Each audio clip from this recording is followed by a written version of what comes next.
When running events, sometimes you won't have an option of using a mobile check-in app. Either it's your own events and you have manual attendance registered on paper, or it might be someone else's event where you're getting a list of attendees. This is assuming you've run the event through Marketo. You'll now have some kind of spreadsheet with the details of people that have attended. The first thing when manually importing this attendance into Marketo is to strip away any information that's not required. All we need is the email address. So if we delete all the data other than email, now we have a list of emails of the people that actually attended, and that's all we need. Once we import that into Marketo, Marketo will find that appropriate record. It's better not to use the rest of the data in case that data has been changed since it was run. The last thing you want is old data being overwritten with a manual spreadsheet whose data is out of date. All you need is the emails of the people that turned up, and as long as they came through Marketo and registered, those emails will be in that program. So then we save this file as a CSV, and now we're ready to import it. To manually import the attendance into a Marketo event, firstly we need to create a new local asset and a list to hold the attendees. Let's call that attended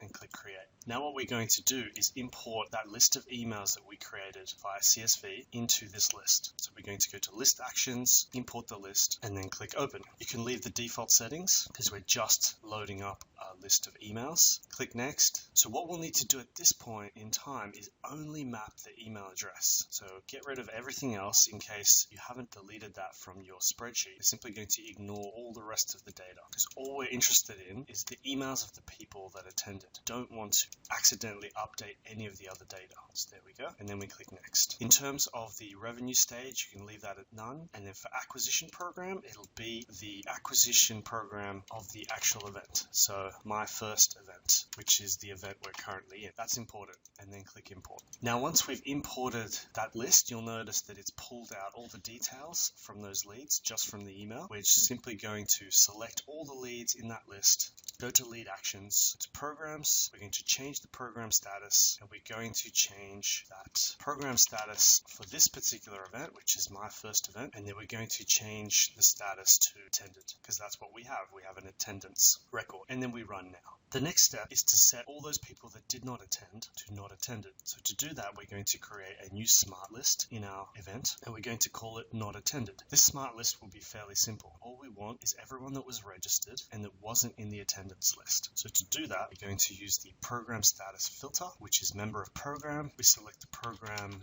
my first event, and then we add a constraint, program status with program status is registered. Now that will give us a list of everyone that's registered, but what we want is people that haven't attended. So just to make sure, we're going to use a list filter, which is member of a list, and we want not in attended. Now this smart list will return a list of everyone that was registered but did not attend. The last step is simply to go to the leads tab, select all the leads from this smart list, and manually change their program status to not attended.